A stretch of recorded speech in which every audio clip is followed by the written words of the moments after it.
มื้อเช้าน้ำเพิ่งตื่นแต่ดึกไปหับน้ำฝุ่นเนาะมาแต่กรุงเทพเพราะว่า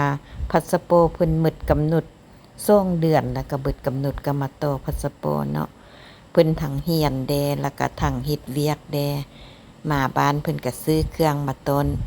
แม่แก้วเนาะมีกระเป๋ามีเครื่องสำอางมีเสื้อมีผ้าโอ้ซื้อหลายอันแท้มาต้นแม่ก็หมกขอบใจหลายๆบุญคำนำสู่เด้อน้ำฝุ่นที่ซื้อเครื่องมาต้นแม่ ใส่ดีด้วยเพิ่นเอาครีมกันแดดมาค่ายนำเด้อนี่นะผู้ใดอยากได้ก็ทักหาน้ำ ตั ฝุ่ วน นี้มี ได้ กันแดด ตัวนี้กันแดด SPF PA 50บวกเนาะ แล้วตัวนี้มันมีแต่กันแดดธรรมดาเขาจะให้สารบำรุงมามีทั้งไนซินามายมีอะบูตินแล้วก็มีวิตามิน D3 ตัวนี้เห็นป้องกันแสงแดดได้50 PA บวกแล้วก็เฮ็ดให้แต่งหน้าติดทน แล้วก็ใครที่เป็นฝ้ากระจุดด่างๆนะฝ้าจะค่อยๆกระจ่างลงตัวนี้นี่ เพราะว่าเขาจะมีอะบูตินเนี่ยอะบูตินไนซินามายแล้วก็วิตามิน D3 อะบูตินนี่จะไปช่วยให้ฝ้ากระนี่ลดเลือนลงแล้วก็มีไนซินามายจะเฮ็ดให้หน้าอิ่มฟู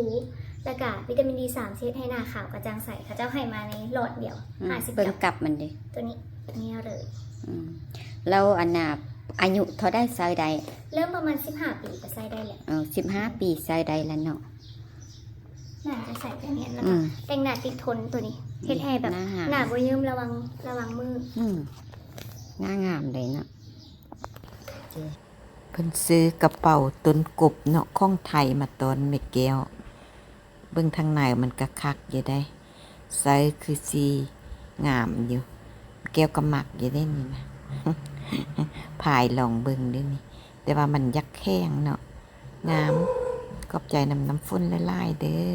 มื้อนี้เขาจะเอาผักเทียมมาส่งเนาะบริษัทสิส่งไปเกาหลีได้ไปญี่ปุ่นได้หัวใหญ่ๆเทื่อนี้น่ะนุ่มๆฮักก็เฮ็ดแล้วระหว่างเดือนนี้นี่แหละเนาะปีหนึ่งก็จะสิเฮ็ดออก2เทื่อเนาะมาส่งหัวใหญ่มึงหรือใหญ่ก่อนหัวปูมืออีกตึมหัวใหญ่น้ำหนักท่งละครึ่งโลคือเก่าเนาะ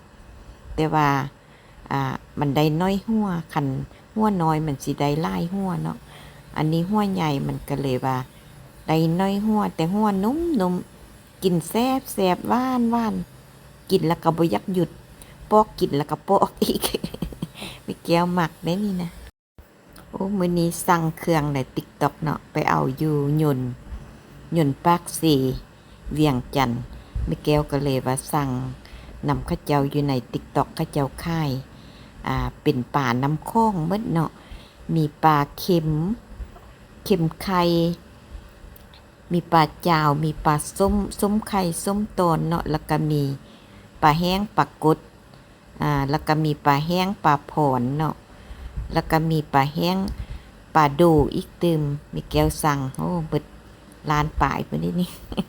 สั่งมาไว้กินเนาะใส่ตู้เย็นไว้กินผู้นี้แหละเราค่ายอยู่ใน TikTok นะผู้ใดอยากได้กะอุดนู่นเราเด้อข้องตรงปกดีซื้อก็บ่เสียใจเนาะเพราะว่าได้กินอาหารที่ว่าแซ่บน้ำฝนสิไปแล้วให้พรน้ำฝนแด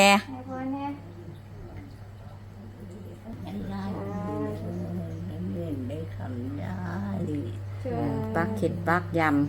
ำให้เห็ดเวียกเหียนหนังสือก็ให้ตลอดปลอดภัยให้เก่งให้ได้มาพัฒนาบ้านเมืองเนาะไม่เท่าเนาะร่ำรวย